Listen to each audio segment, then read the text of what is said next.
18 horas. Notícias de Manaus, Amazonas, Brasil e do mundo. Agora na Mix. Olha lá, 6 horas e 1 minuto. Boa noite pra você na sintonia certa. Você que vem aí acompanhando a melhor programação de Manaus. Tudo pronto, hein? Para mais uma edição do programa 18 horas aqui no Melhor Mix do Brasil, Carimilhão. Boa noite, Carlão. Muito boa noite pra você. Boa. Sintonizado aqui em 100,7. Obrigada pela sua companhia. Estamos juntos a partir de agora até às 7 da noite, aqui no 18 horas. Muito bem, vamos conferir os destaques do programa 18 horas desta terça-feira. Policiais civis do Amazonas entram em estado de greve. O motivo? Eles cobram as promessas feitas pelo governador Wilson Lima de acertar direitos trabalhistas. O governo do Amazonas cumpre determinação do Supremo Tribunal Federal e reduz a alíquota do ICMS de vários itens, como gasolina, diesel e energia elétrica. Pesquisa revela que o interior do Amazonas sofre com falta de estrutura hospitalar e de médicos especializados nas áreas básicas. 6 horas, 2 minutos, essas e outras notícias, os principais destaques do dia, você confere a partir de agora. Nós vamos juntos com você aqui no Melhor Mix do Brasil, mais uma edição do programa 18 horas no ar. E hoje é terça-feira, 5 de julho de 2022, juntos com você. 18 horas. Olha só, a semana começou com o destaque de outro aumento recorde de arrecadação do governo do Amazonas, ao mesmo tempo que acontece o anúncio de estado de greve dos policiais civis do estado. E o motivo? Eles cobram o pagamento de direitos trabalhistas prometidos pelo governador Wilson Lima. Ou seja, o estado é rico, arrecada bem e não paga porque não quer. Afinal, dinheiro tem e tem de sobra. Vamos aos números. Segundo o portal da Transparência do Estado, as receitas alcançaram 14 bilhões e 200 milhões de reais no primeiro semestre de 2022. O resultado representa um aumento de 26,1% nas arrecadações de impostos. E a crítica da sociedade e dos políticos é justamente sobre os gastos desse dinheiro público, dessa arrecadação. Quais são as prioridades do governo Wilson Lima na hora de gastar tanto dinheiro público, Karime? Pois é, Carlão. E esse valor aí arrecadado, desse recorde de arrecadação, corresponde a 2 bilhões e 900 milhões de reais a mais do que foi arrecadado no mesmo período do ano passado. É muito dinheiro. O Wilson Lima vai entrar para a história como o governo que mais arrecadou em impostos. E, consequentemente, como não tem projetos, o que menos investiu em benefícios da população. É importante destacar, Carlão, isso que você falou, sim, que é dinheiro público, ou seja, que deve, ou pelo menos deveria ser investido em benefício da população. E a regra é clara, o cidadão sabe disso. A gente precisa cobrar e exigir dignidade na hora de buscar serviços públicos. Não é esmola, não é favor, é serviço pago com o nosso dinheiro. Na hora que a gente precisa, cadê? Não é? Cadê o remédio? Cadê a estrutura nas escolas? Cadê a segurança pública? A gestão de Wilson Lima não consegue investir no essencial para a população. Exatamente isso, Karime Leão. Voltando agora para a segurança pública. Estamos todos reféns da criminalidade, infelizmente. Mesmo com tanto dinheiro arrecadado, o Estado não consegue resultados positivos. Os números da violência só aumentam constantemente. É uma crescente, é uma sequência de violência crescente. Essa crise na segurança pública é o exemplo claro desta falta de investimento. Nós vamos destacar aqui a diferença de prioridade. Wilson Lima aumentou 7,93% dos recursos para a segurança pública. E sabe quanto foi o aumento em publicidade? Eu sei, foi de 142,48%. Exatamente esse montante aí, esse percentual. No total, Wilson Lima já gastou mais de 400 milhões de reais exclusivamente com segurança? Não, com publicidade e propaganda, Karime Leão. Enquanto isso, o que acontece? Os servidores cobram o básico, gente, o pagamento de direitos trabalhistas, direitos ali assegurados em lei. Como você disse, Carlão, os policiais civis entraram em estado de greve justamente por isso. A categoria afirma que foi completamente ignorada pelo governador Wilson Lima. Segundo os policiais, não existe diálogo nenhum com o governo. Lembrando que eles cobram o cumprimento cumprimento de promessas feitas pelo próprio governador Wilson Lima, que é o pagamento da última parcela do escalonamento e a liberação das promoções dos policiais civis atrasadas. E enquanto o governador Wilson Lima se recusa a pagar direitos trabalhistas para os servidores públicos, acumula as maiores arrecadações da história do Amazonas. Nunca nenhum governador teve tanto dinheiro nos cofres públicos quanto ele, quanto essa gestão agora. Nós vamos aos detalhes desse assunto com a repórter Odineia Araújo. Um velho ditado que diz: devo, não nego, pago quando puder. Esse termo é usado para justificar o não pagamento de uma dívida, mas a pessoa reconhece a dívida, porém não tem o dinheiro para quitar o débito. Mas no caso do governo do Amazonas, esse ditado parece ter sido adaptado de acordo com servidores públicos. Para algumas categorias, o ditado agora é: devo, não nego, pago quando quiser. Isso porque dinheiro o governador Wilson Lima tem de sobra em caixa para pagar os direitos trabalhistas das categorias. Conforme o portal da Transparência do Estado, de janeiro a junho desse ano, somente de arrecadação de impostos, foram para o caixa do governo mais de 14 bilhões e 200 milhões de reais, quase 3 bilhões a mais que o arrecadado no primeiro semestre de 2021, que também já tinha sido histórico. Mas apesar dessas arrecadações históricas, que vem acumulando desde o início de seu governo, valor reforçado com o congelamento do salário dos servidores públicos de 2019 até janeiro de 2022, o Wilson Lima não pagou direitos garantidos por lei aos trabalhadores do Estado, mesmo tendo prometido que pagaria. Para piorar, ele se recusou a dialogar com várias categorias, como professores e algumas áreas da polícia. E sem diálogo, escrivães e investigadores da Polícia Civil decidiram na noite do dia 30 de junho, em Assembleia Geral, paralisar as atividades em todo o estado.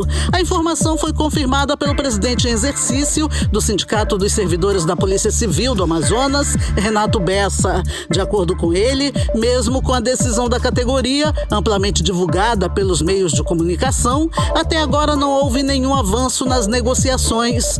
A decisão dos escrivães e investigadores da Polícia Civil é devido ao atraso no pagamento da última parcela do escalonamento e pela não liberação das promoções dos policiais civis atrasadas desde 2011. A Lei 4.576/2018 garante a adequação salarial dos escrivães e investigadores em 5 parcelas, sendo que uma foi paga imediatamente ainda em 2018 e 4 parcelas deveriam ser pagas em 2019, 2020, 2021 e 2022, o que não aconteceu. Hoje o governo está sendo comunicado oficialmente, através de ofício, da decisão da categoria de paralisar as atividades a partir de sexta-feira que vem, conforme o presidente do Simpol, Renato Bessa. Após a decisão, até agora, infelizmente, para todos, não houve ainda um chamamento por parte do governo ou de quem quer que seja.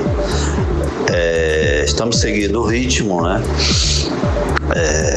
Hoje estaremos oficializando os órgãos competentes, observando os prazos, Temos aí temos que cumprir no mínimo 72 horas antes do fato, E hoje, então, estamos comunicando os órgãos competentes e dando prosseguimento ao rito normal. Amanhã, o comando de greve dos escrivães e investigadores da Polícia Civil se reúne no Simpol para definir as ações a serem tomadas a partir do dia 8, quando inicia a paralisação por tempo indeterminado. De acordo com o Simpol, só funcionarão os serviços essenciais como determina a lei, como, por exemplo, o atendimento em flagrante delito. Em comunicado, os trabalhadores justificam que a mobilização não tem a intenção de causar prejuízos à população, mas não dá mais para aceitar o tratamento ofertado pelo governo do estado, já que a categoria não está pedindo aumento de salário, apenas que o governador do Amazonas cumpra a lei. Ainda conforme os policiais, dinheiro tem de sobra para pagar os direitos trabalhistas, até porque o governo não alcançou o limite prudencial da Lei de Responsabilidade Fiscal. Desde o dia 25 de maio, policiais civis do Amazonas se mobilizam contra o governo do estado. Odineia Araújo para o 18 horas. Você está ouvindo 18 horas. Entrevista do dia. E seguimos falando sobre a insatisfação da polícia com o governo do estado do Amazonas, dos servidores com o governo do estado. Vamos conversar agora com o vice-presidente do Clube Militar de Veteranos do Estado, Coronel PM Chagas. Muito bem-vindo, obrigada pela sua presença aqui no programa 18 horas. Então, vocês anunciaram um rompimento institucional com o governo do estado. Coronel, explica pra gente o que significa, como é que acontece isso? Em primeiro lugar, eu queria agradecer a oportunidade de estar aqui e falar em nome dos veteranos da nossa corporação e dizer que sou fã de carteirinha da Mix, né? Obrigada. Através da minha neta que mora nos Estados Unidos, foi que disse, vovô, ligue na Mix. A partir daí eu estou sempre ligado. Valeu. Mas esse rompimento, na verdade, ele se deu no início de dezembro. Nós tomamos conhecimento, né, de uma lei que estava tramitando na Assembleia em regime de urgência. E essa lei falava exatamente sobre a gratificação de curso. Isso é um pleito antigo da nossa instituição, isso vem de entre 10 e 12 anos atrás, de outros comandos. E também a gente tomou conhecimento que nós, oficiais e praças da reserva remunerada, nós ficaríamos de fora, né? Nós não seríamos contemplados. E a argumentação que chegou até a gente é que a concessão, essa extensão desse benefício para o pessoal da reserva remunerada, aí incluído oficiais e praças, isso aí geraria um impacto financeiro, né, ao governo. Isso implicaria no limite prudencial da lei de responsabilidade fiscal. E nós nos sentimos marginalizados, ficamos à parte, né, de um direito nosso, porque esse direito ele está previsto na Constituição Federal. Não é na nossa Carta Magna, além de lei federal e de lei estadual que nos contempla. E a gente se viu aí de fora que a argumentação do governo é que nós implicaríamos, né, e levaríamos o governo a responder na lei de responsabilidade fiscal. E a gente não entende porque naquela oportunidade o secretário de Fazenda deu uma entrevista pública, né, que o Estado teria arrecadado 13% a mais do que o ano anterior. E agora, antes de entrar aqui para o programa, eu vi que foi comentado aqui, né, por você, que o governo, no primeiro semestre, arrecadou 26% a mais. Então, a gente não consegue entender isso, né? Mas, mesmo assim, foi recomendado, através de autoridades do governo, que ligaram para a gente, olha, por favor, dá um tempo nisso aí. Como a gente não tem o real valor do impacto financeiro, nós vamos aguardar um pouco, que nós ameaçamos entrar na justiça. Ameaçamos é a forma de falar, procurar o nosso direito legal junto à justiça. Segurem, porque a gente não tem um verdadeiro impacto financeiro, porque senão vai haver um prejuízo para o pessoal da ativa. E nós nos preocupamos que o pessoal da ativa são nossos colegas de farda. Claro. Jamais nós iríamos prejudicar. E a partir daí nós começamos a fazer uma longa caminhada de negociação com o governo, através de autoridades do governo, próximo ao governo, e políticos da base aliada do governo. E nessa situação hoje nós completamos exatamente 7 meses. E nada foi feito por nós. Ok, Coronel, agora vocês anunciaram aí um rompimento institucional. Na prática, como vai acontecer esse rompimento e o que significa esse rompimento? Trocando em miúdos esses detalhes pra gente. Uma última pergunta, Carlão. É o seguinte, porque até então, como eu falei anteriormente, nós estávamos negociando, não é? Com pessoas civilizadas. Não que a gente vai deixar de ser civilizado, continuaremos. E, acima de tudo, disciplinados. Sim. Nós somos da Polícia Militar, nós somos militares, né? Nós temos uma disciplina e continuaremos seguindo a disciplina. Só que o nosso canal, a procura do nosso direito, não será mais junto ao governo. Por quê? Porque esse tempo todo, né, a gente não conseguiu nem chegar ao governador.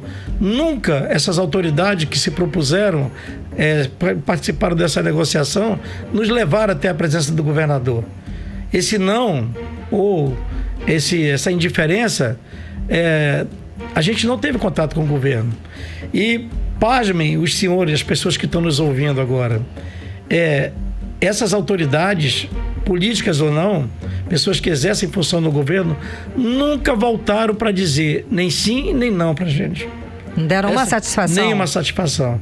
Essa foi a forma como nós fomos tratados. Para os veteranos da Polícia Militar, para toda a categoria do estado do Amazonas, é esse respeito que tem. Todos nós prestamos no mínimo 30 anos de serviço. 30 anos de serviço para o estado do Amazonas. No meu caso, por exemplo, eu passei 30 anos na minha instituição Polícia Militar e servi mais 8 anos na Secretaria de Segurança. Foram 38 anos de serviço prestado à sociedade amazonense. E o governo do estado é a forma como nós fomos tratados. Mas esse rompimento, lá, pegando a pergunta do Carlão, para não ficar a pergunta no ar, é que nós hoje já procuramos um deputado de oposição ao governo, o deputado Wilker Barreto, não é? E nós vamos sim entrar através do deputado de um partido político, porque a lei fala sobre isso, vamos entrar com uma ação direta de inconstitucionalidade, não é? Contra o Estado, contra o governo, para fazer valer os nossos direitos. E aqui eu queria fazer um apelo em nome dos veteranos, né, oficiais e praças da Polícia Militar e do Corpo de Bombeiros, que também estão na mesma situação, que são servidores militares estaduais. Então eu queria fazer um apelo ao governador, que o governador se sensibilize e conceda os nossos direitos, porque dinheiro o Estado tem para pagar. Se não o governador atual, mas o próximo, né, a pessoa que vai ocupar o cargo majoritário, o cargo máximo de executivo, que sensibilize com a nossa situação. E, em última instância, eu apelo à justiça do nosso Estado, que nos atenda, que veja o nosso pleito, porque a gente não está pedindo nada demais, a não ser que os nossos direitos sejam restabelecidos, que a nossa Carta Magna seja respeitada, que a Constituição do Estado, que a lei federal e a lei estadual seja respeitada, e que, acima de tudo, que o governo, o que está aí estabelecido ou que vai se estabelecer, que tenha respeito por todos nós. Respeito é uma palavra forte que deve realmente ser reivindicada, ainda mais por uma classe que fez tanto, deu a vida, né, em prol da nossa segurança. Coronel, na sua análise, quais são os pontos mais graves desta gestão para a sua categoria? Olha bem, já começa pela falta de respeito com aqueles que já prestaram serviços valorosos ao Estado. Como os que estão aí, os demais policiais, Corpo de Bombeiro, nossos amigos do Corpo de Bombeiro, prestam esse serviço. E toda vez que as autoridades concedem um direito previsto em lei, parece assim que são salvadores da pátria. Não são salvadores da pátria, estão cumprindo o que diz a lei. Então, exatamente isso, a gente verifica que o lado humano sempre fica de lado. Entrega de viaturas, ótimo. Equipamentos, ótimo. Mas, acima de tudo, tem que haver respeito pelo ser humano, aquele que está envergando a farda. Seja ele policial militar, seja ele bombeiro militar. É isso que nós queremos, respeito com nós veteranos e respeito com quem está na ativa também.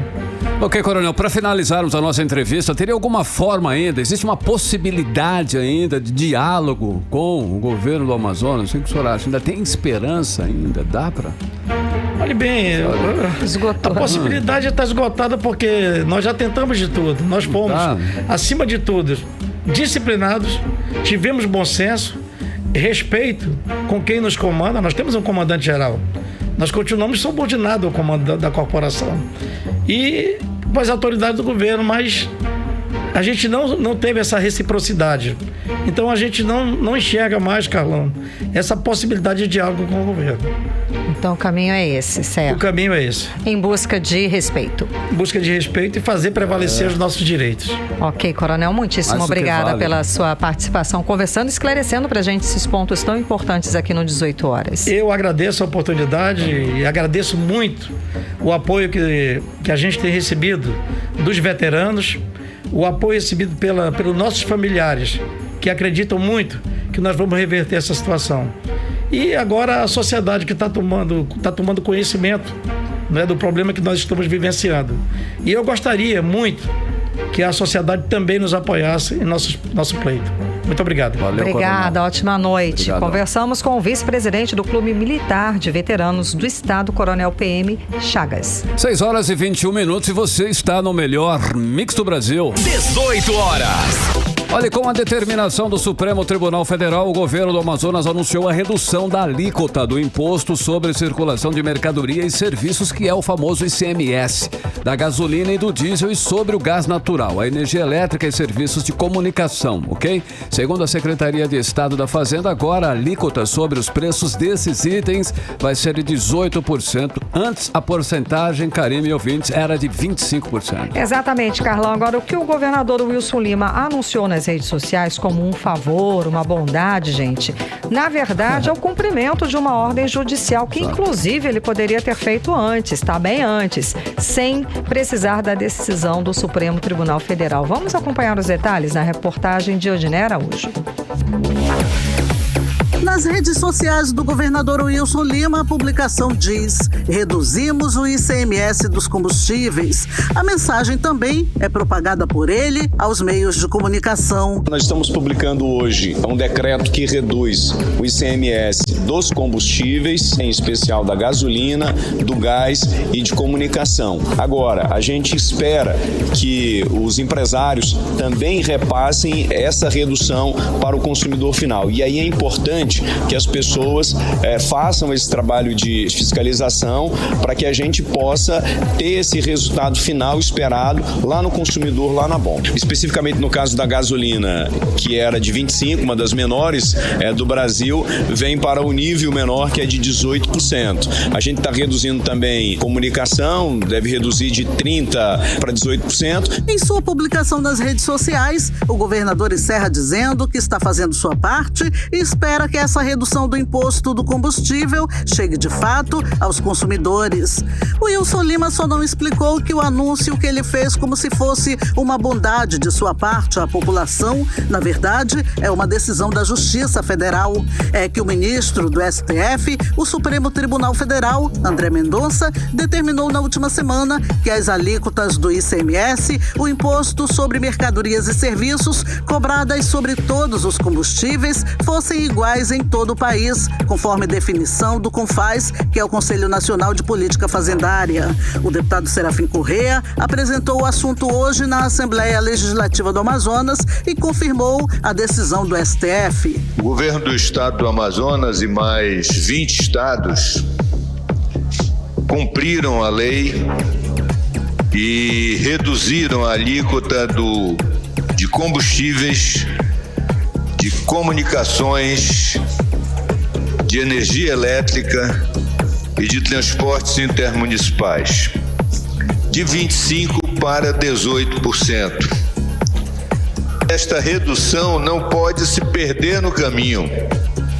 Ela tem que ir para o consumidor, que é o verdadeiro contribuinte do ICMS. Em entrevista a uma rádio de Manaus, o próprio secretário de Fazenda, Alex Delgiglio, confirmou que o Wilson Lima reduziu o ICMS somente após a Justiça mandar. O Estado, na verdade, ele está cumprindo tanto uma decisão do Superior Tribunal Federal, como também as leis complementares 192 e 194, que passaram recentemente no Congresso Nacional.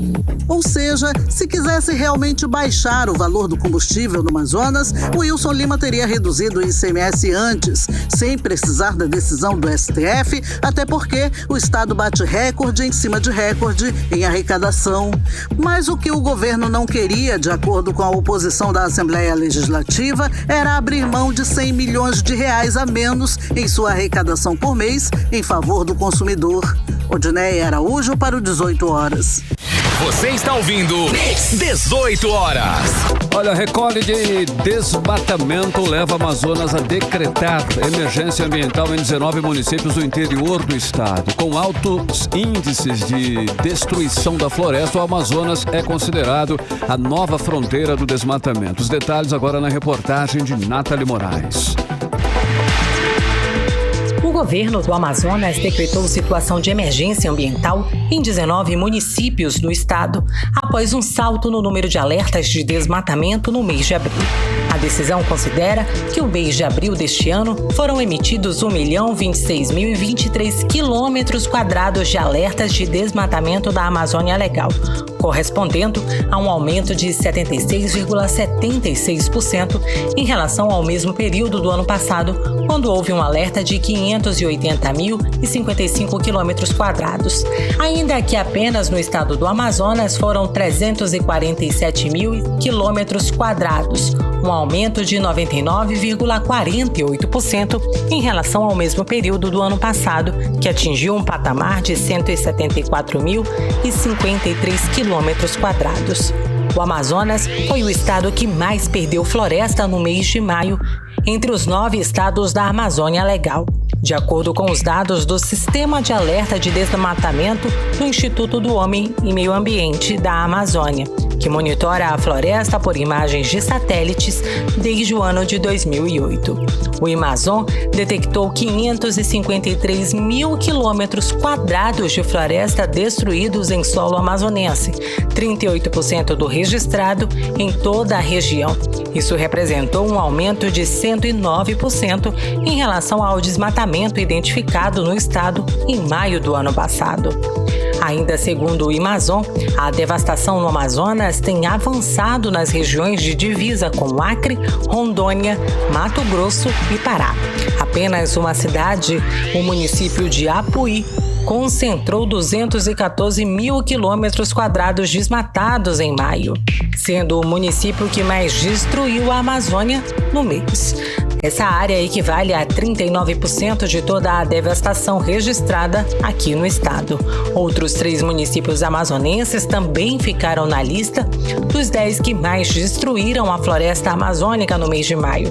São eles os municípios de Lábrea, Novo Aripuanã e Manicoré. Nathalie Moraes para o 18 horas. Você está ouvindo 18 horas.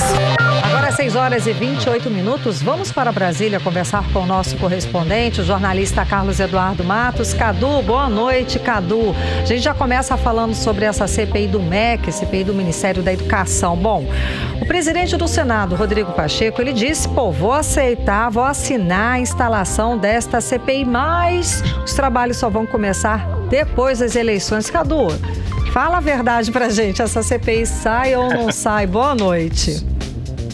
Sair, ela sai. Só que murcha e capenga, Karine. Pronto. Boa noite pra você. Boa noite, Carlão. Boa noite, ouvintes do programa 18 horas e para quem está nos assistindo pelo Instagram. Karine, foi um balde d'água fria na oposição, que contava com a CPI do MEC para minar a campanha do presidente Jair Bolsonaro. Até porque a CPI é um instrumento político e não de investigação, como já faz a Polícia Federal, que está apurando o esquema de gabinete paralelo do MEC pela Operação Acesso Pago. O presidente do Senado, Rodrigo Pacheco, em conjunto com os líderes dos partidos, decidiu o seguinte: ele vai admitir a instalação da CPI do MEC, porém, ela só vai começar a funcionar depois do segundo turno das eleições, ou seja, provavelmente em novembro, com o Senado praticamente esvaziado por causa do fim das eleições. E tem mais: Pacheco vai permitir o início dos trabalhos de todas as CPIs que estão pendentes. Além da CPI do MEC, tem a CPI do crime organizado, a CPI do FIES, a CPI das obras inacabadas dos governos estaduais, a CPI do desmatamento e a CPI das ONGs, essa de autoria do senador Plínio Valério, que se deu bem nesse imbróglio. E a intenção é evitar, segundo ele, segundo Rodrigo Pacheco, a intenção é evitar uma contaminação política sobre as investigações da CPI.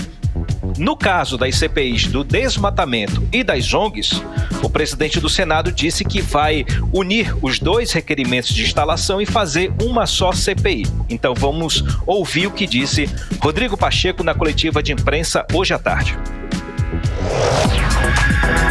No entanto, o entendimento da ampla maioria dos líderes partidários do Senado Federal, alinhados ou não com o governo, até senadores e líderes muito independentes em relação ao governo, ponderaram que, de fato, nesse momento, às vésperas do recesso parlamentar e depois, já no período eleitoral dos meses de agosto e de setembro, não seria conveniente a existência das comissões parlamentares de inquérito no Senado Federal, de modo que concordam com os requerimentos, muitos deles assinaram, inclusive, os requerimentos requerimentos de CPI. As CPIs serão instaladas no momento oportuno pelo Senado Federal. No entanto, os líderes, repito, em maciça maioria, entendem que essas indicações dos membros e a consequente instalação das comissões parlamentares de inquérito devem acontecer após as eleições. Isso permitirá que todos os senadores possam igualmente participar das 5 comissões parlamentares de inquérito. Há uma pendência apenas, que foi suscitada também na reunião de líderes, que é a identidade aparente de 2 requerimentos de CPI referentes ao desmatamento na Amazônia, que são os 2 requerimentos já lidos pela presidência do Senado, que aguardam a indicação dos membros.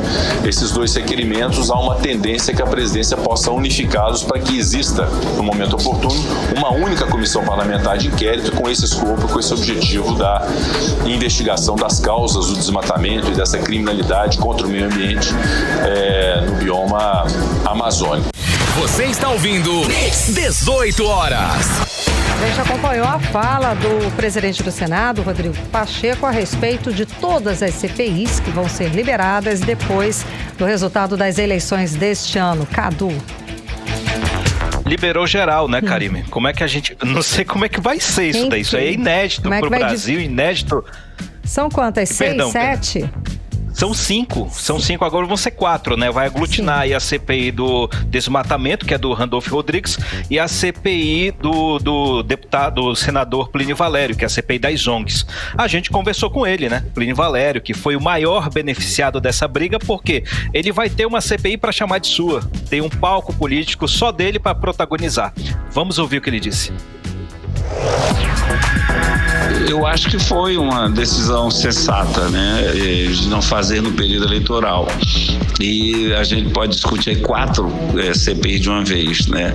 A nossa CPI das ONGs, na realidade, ela envolve desmatamento e queimadas, mas o foco principal é a CPI na Amazônia. Tinha outra CPI já do Randolfo também, do Gatilho, é o rei da CPI, né? Falava de desmatamento e queimada, que foi incorporada na nossa.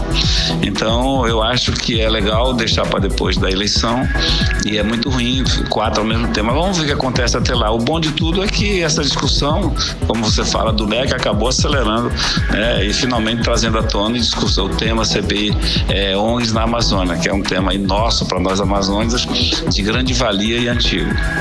Você está ouvindo 18 horas. Bom, agora a gente acompanhou a fala do senador Plínio Valério, analisando e comemorando, né, a aprovação da CPI dele, das ONGs. Cadu. A gente acabou de falar que a CPI tem um instrumento político, tem uma finalidade política, e a CPI das ONGs não foge disso, né? Ela tem um viés político muito voltado para a direita, muito voltada ao grupo do presidente Jair Bolsonaro. Para a oposição, o cenário seria perfeito, Karime, se tudo desse certo. Se a CPI fosse instalada hoje, iniciada na semana que vem, por exemplo, ela ia durar a campanha política toda e iria render muito material contra o presidente Bolsonaro. Até porque a Polícia Federal tem indícios da interferência do presidente da República nas investigações da Operação Acesso Pago. Claro que a oposição não gostou da decisão de Rodrigo Pacheco e dos partidos e agora ameaça judicializar o caso, ou seja, encaminhar a decisão de Rodrigo Pacheco para o STF, a exemplo do que aconteceu na época da pandemia, quando o STF obrigou o Senado a instalar a CPI da Covid-19. E Rodrigo Pacheco, claro, negou que tenha agido em favor de Bolsonaro, tirando esse canhão da testa do presidente da República. Karime Carlão. Ricardo, olha só, é verdade realmente que o presidente da Câmara dos Deputados, o Arthur Lira, mandou excluir os motoristas de aplicativo do pagamento do vale previsto para os taxistas. Tem um porquê dessa ação aí, dessa decisão de Arthur Lira? Carlão, foi um pedido do governo. O presidente da Câmara, Arthur Lira, voltou atrás e pediu para o relator, o deputado Danilo Forte, tirar os motoristas de aplicativos do grupo de beneficiários da PEC 1. A gente falou ontem, no 18 horas, que o texto da PEC seria alterado para incluir os motoristas de aplicativo, mas hoje essa ideia não foi para frente e foi tirada do papel. Hoje à tarde, o deputado Danilo Forte deu uma coletiva de imprensa dizendo que vai manter o texto aprovado no Senado, que, entre outras coisas, vai manter manter o estado de emergência no Brasil, que é uma medida que vai garantir o repasse de 42 bilhões de reais para programas sociais, beneficiando aí o pessoal do Auxílio Brasil, caminhoneiros, taxistas, o pessoal que recebe o Vale Gás e também as empresas de ônibus de transporte coletivo que vão receber o recurso para ajudar a compensar os gastos com manutenção dos veículos. A expectativa é de que o texto da PEC seja lido no plenário ainda hoje, logo após a sessão do Congresso Nacional, e votar amanhã. Se não mexerem no texto, a PEC 1, se for aprovada, e ela vai ser aprovada, segue para a sanção do presidente Jair Bolsonaro, que é o maior interessado nessa PEC. Carlão, mudando rapidamente de assunto, hoje à tarde foi a posse da nova presidente da Caixa, Daniela Marques. A gente vem falando sobre o caso sucessivamente aqui no 18 Horas. Foi um evento grande, lotado aqui em Brasília, com a presença do ministro Paulo Guedes e do presidente Bolsonaro. A ideia do comitê de pré-campanha de Bolsonaro é tentar fazer uma limonada com os limões estragados, o que pelo visto não deu certo. Bolsonaro não falou nada sobre os casos de assédio moral e sexual, os quais um amigo dele, o Pedro Guimarães, é acusado, e também não fez nenhuma menção de apoio às mulheres. Só o ministro Paulo Guedes falou um pouco sobre o empoderamento feminino. Ou seja, se a intenção foi tirar proveito político desse evento, não deu certo. E falando ainda em Bolsonaro, Carlão, o partido do presidente da República, o PL, lançou um site que vai reunir todos os feitos positivos do governo nos últimos anos. Essa é uma estratégia capitaneada pelo presidente do partido, Valdemar da Costa Neto, e do marqueteiro do partido, o Duda Lima. Mas o principal objetivo desse site é recolher doações de campanha. Já tem muitos empresários interessados em financiar a campanha do presidente da República, apesar dele ter declarado ao TSE que vai gastar 84 milhões de reais na campanha política só no primeiro turno. Agora falando da campanha do ex-presidente Lula, Carlão, o comitê de campanha está se debruçando em uma estratégia para tentar desmontar uma narrativa criada pelos grupos bolsonaristas de que Lula teria envolvimento com a facção criminosa PCC. Essa história ganhou força semanas atrás, depois da prisão do contador dele, que tinha um esquema de lavagem de dinheiro com traficantes de drogas ligados ao primeiro comando da capital. Por enquanto, o ex-presidente Lula não está falando sobre o assunto, nem ele e nem a assessoria de imprensa dele. Carlão e Caribe. Cadu, muitíssimo obrigada pelas suas informações hoje, viu? Boa noite, bom trabalho. Valeu, gente. Um abraço. Tchau, tchau. Até amanhã. Agora são 6 horas e 38 minutos e você no melhor mix do Brasil. 18 horas. Até às 7 da noite, as informações, os destaques do dia. E hoje, daqui a pouquinho, ainda no 18 horas, o interior do Amazonas sofre com falta de infraestrutura hospitalar e de médicos especializados nas áreas básicas. Esse é o nosso assunto em instantes aqui no 18 horas. 18 horas. E agora nós vamos conferir a previsão do tempo, Quando são 6 horas e 39 minutos, previsão do tempo e temperatura para esta noite de terça com Karime Leão. Previsão do tempo. A previsão é de pancadas de chuva durante a noite e a madrugada. As chances de chuva são de 90%. A mínima prevista é de 23 graus. A máxima pode chegar a 32 graus. A umidade relativa do ar fica entre 42% e 86%, segundo informações do Clima Tempo. Mix. Olha só, o Brasil registrou em média 2 mortes de crianças menores de 5 anos por dia desde o início da pandemia, segundo um levantamento realizado pelo Observatório da Primeira Infância, coordenado por pesquisadores integrantes do Laboratório de Informação em Saúde da Fiocruz, Karime. Pois é, e aqui em Manaus, de janeiro a junho deste ano, pelo menos 10 crianças menores de 2 anos morreram de Covid-19. Por isso, é preciso redobrar os cuidados, já que para esse público não tem vacina ainda. A repórter Nathalie Moraes traz mais detalhes sobre o assunto pra gente. A Covid-19 matou por dia 2 crianças menores de 5 anos no Brasil desde o início da pandemia. Ao todo, 1.439 crianças nessa faixa etária morreram em decorrência da doença nos 2 primeiros anos no Brasil. É o que mostra um levantamento feito pelo Observa Infância em parceria com a Fiocruz, com base nos dados coletados no Sistema de Informação sobre Mortalidade do Ministério da Saúde. Metade dos óbitos registrados registrados estão concentrados nas regiões norte e nordeste do país. Dados preliminares divulgados pelo Boletim Epidemiológico do Ministério da Saúde indicam que a média de 2 mortes diárias se manteve este ano. Entre janeiro e junho, o Brasil registrou um total de 291 mortes entre crianças menores de 5 anos. Aqui em Manaus, de janeiro a junho, 10 crianças menores de 2 anos vieram a óbito por Covid-19. Lembrando que elas fazem parte do público não vacinável. O ICAM, Instituto da Saúde da Criança do Amazonas, responsável por fazer atendimento de crianças encaminhadas de outros pronto-socorros em municípios do interior do estado, atualmente está com 15 crianças diagnosticadas com síndrome respiratória aguda grave, sendo 10 delas afetadas pelo novo coronavírus e outras 5 por outros vírus respiratórios. Desde o início da pandemia no Amazonas, 51% das internações foram de crianças. Eles são o segundo maior público em hospitalizações, como explica Jânio Quenta, secretário executivo de Saúde do Estado. Esse período sazonal, que nós estamos próximo do fim desse período sazonal do inverno amazonense, né, que agora, próximo desse final desse mês, nós teremos uma diminuição natural desses casos, né? Porém, é fato a questão da circulação do vírus da Covid, e aqui o apelo e agradecer de antemão à imprensa para estar nos apoiando em relação a estimular os pais às medidas de proteção, né? Nós estamos falando do quê? Das questões de contato, circulação, aglomeração e também das vacinas. Por quê? Foi colocado, nós estamos na faixa etária nós estamos nesse período até adolescente, até 19 anos, nós estamos com 49% da população vacinada. A segunda dose está com 23%, né? Então, dizer para a população que a vacina é segura.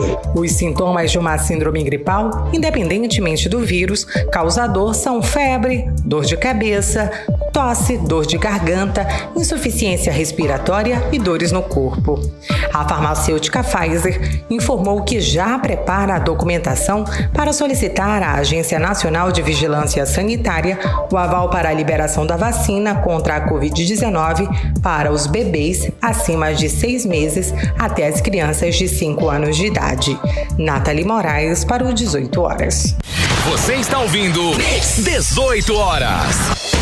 Olha, enquanto os cofres do governo acumulam os bilhões de reais em arrecadação, o interior do Amazonas sofre com a falta de infraestrutura hospitalar e também de médicos especializados nas áreas básicas. Exatamente, Carlão. De acordo com pesquisa feita pelo Sindicato dos Médicos do Amazonas, no interior lá faltam clínicos gerais, ginecologistas, pediatras, cirurgiões, ortopedistas e anestesistas.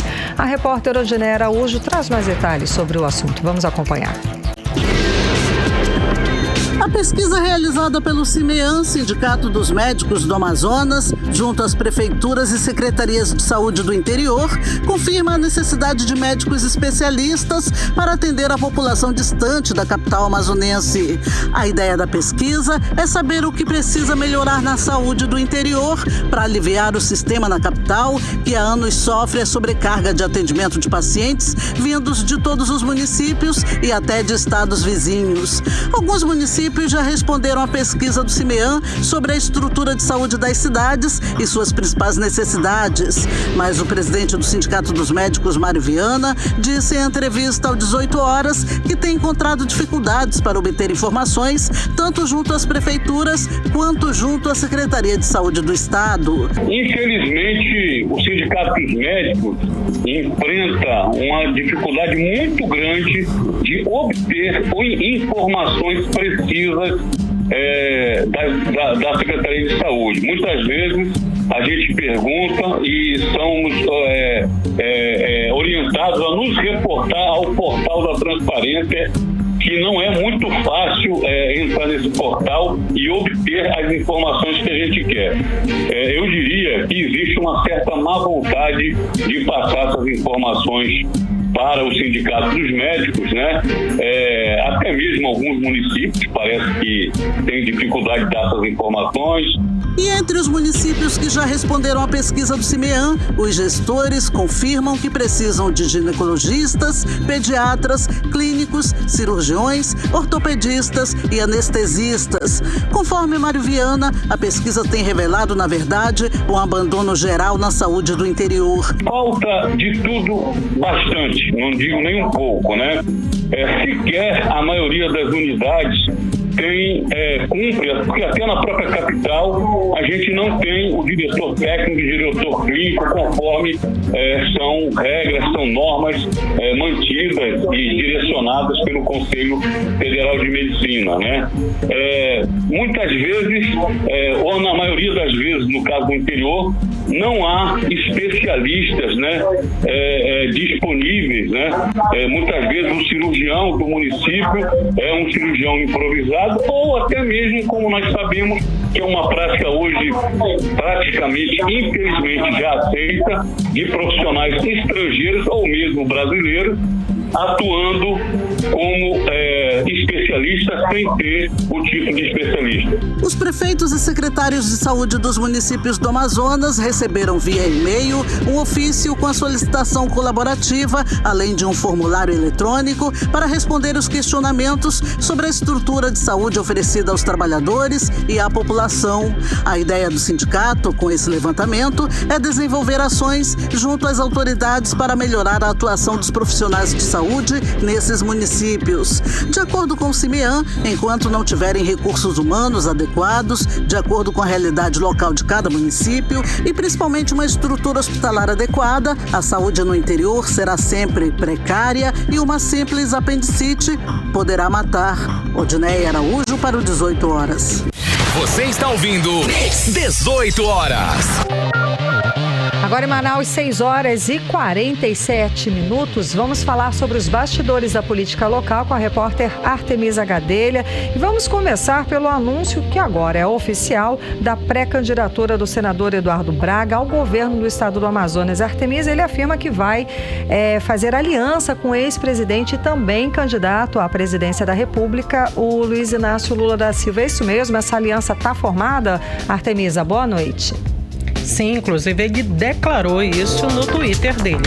Boa noite, Karime, boa noite, Carlão, boa noite a todos que acompanham o programa 18 horas.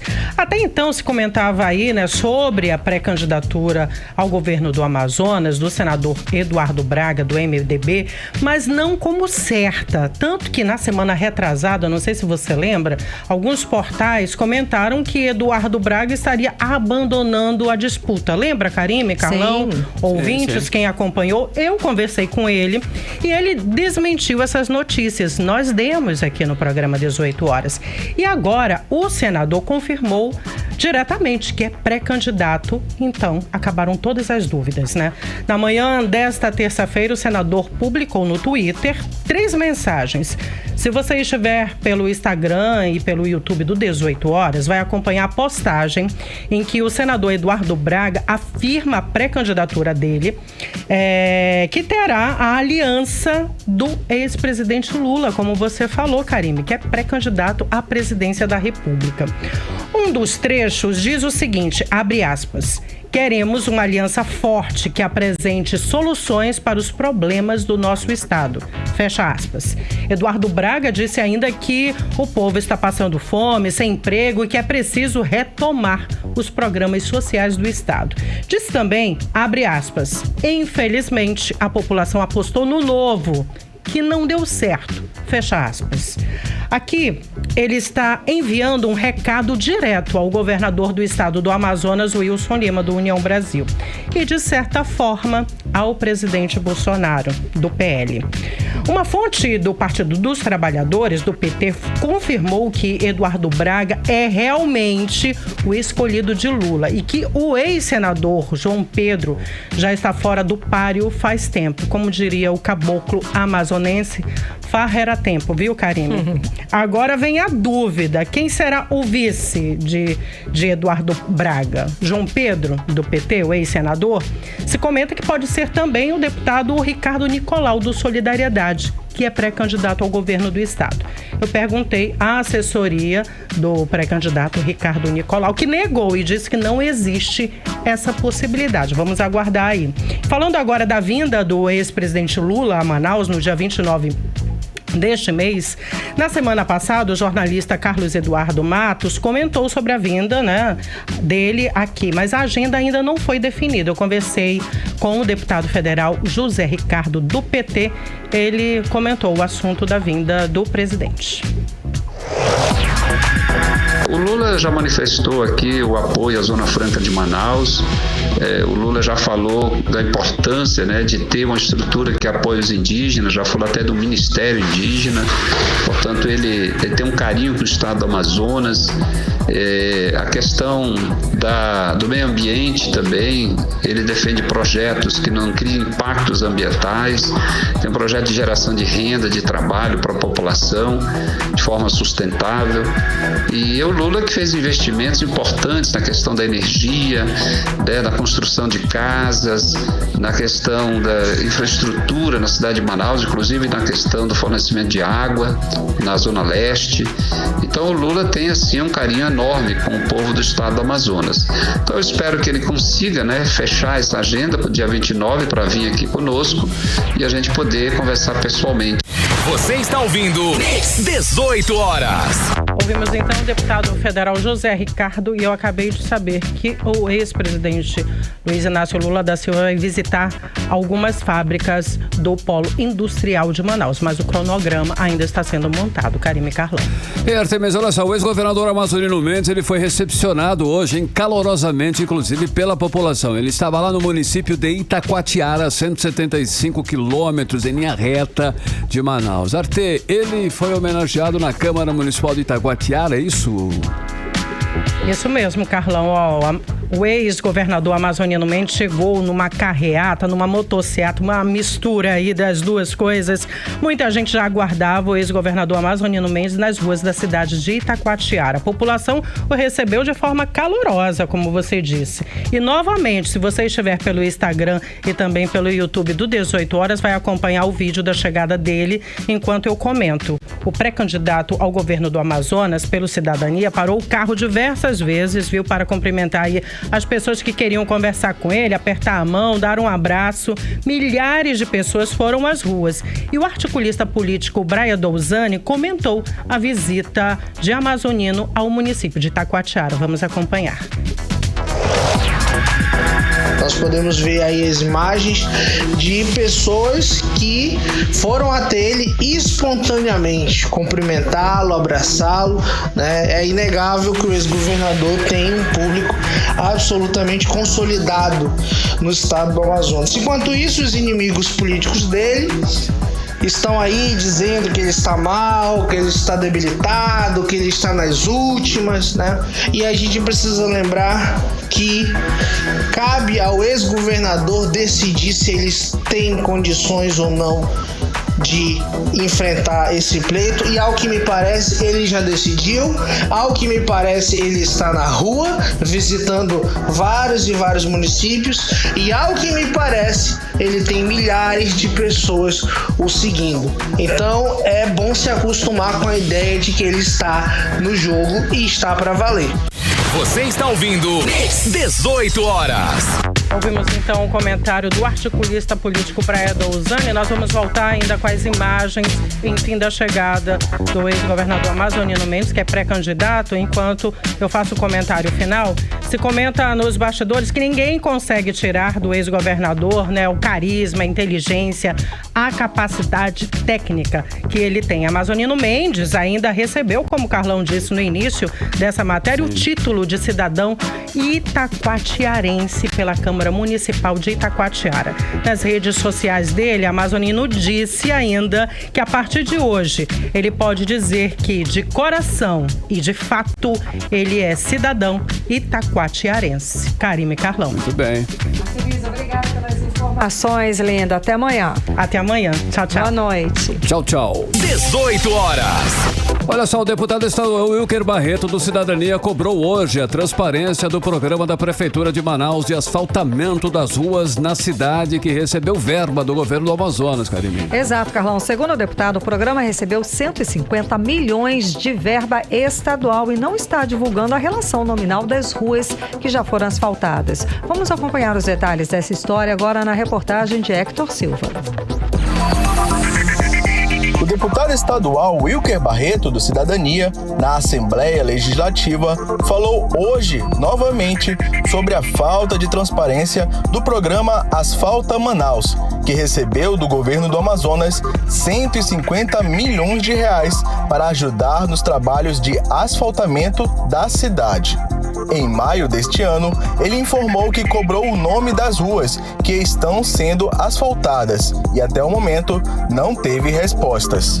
Esse convênio da Prefeitura de Manaus com o governo do estado, o Asfalta Manaus, 150 milhões de reais para asfaltar a cidade. Até aí, sem nenhum problema. O grande problema é que a UGPE, que é a secretaria responsável do Estado para repassar os recursos e fiscalizar, não informou uma única rua que foi contemplada. A ausência total do projeto básico. É estarrecedor, porque o projeto diz lá, Cidade de Deus, bairro Cidade de Deus, mas não diz quais são as ruas. Elencou lá Cidade de Deus, Santa Teovina, Novo Israel, Coroado, São José, Jorge Teixeira, Colônia Antônio Aleixo. Aí tudo bem. O governo bota na grande mídia que são mais de 1.000 ruas. E cadê as ruas? Cadê o planejamento? O dinheiro é estadual, o dinheiro pertence ao povo. Como é que um deputado estadual vai acompanhar e fiscalizar a obra? Tá aí, ó. Mais de 1.000 ruas. A UGPE até hoje não tem informações encaminhadas para este poder. Isso é o exemplo claro de como nasce a corrupção.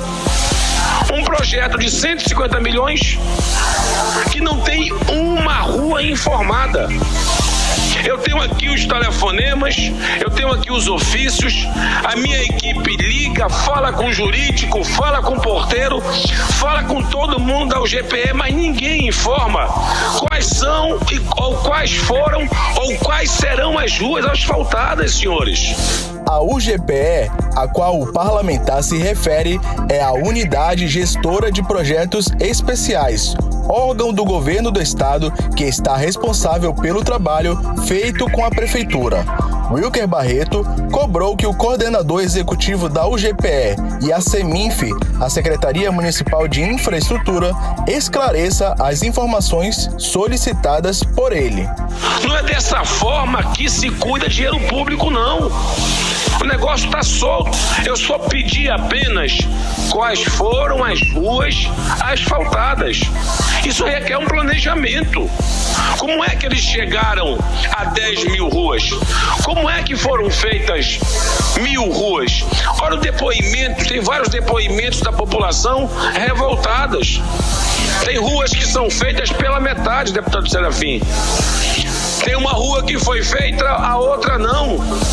O que me preocupa, senhora presidente, são as pessoas perigosas que rondam o governo e agora estão dentro da prefeitura.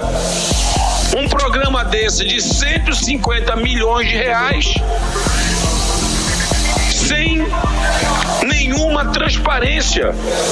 Eu estou apresentando, senhora presidente, um requerimento solicitando a presença da UGPE e da Seminf nesta casa, deputado Serafim Corrêa. Eu só quero uma informação.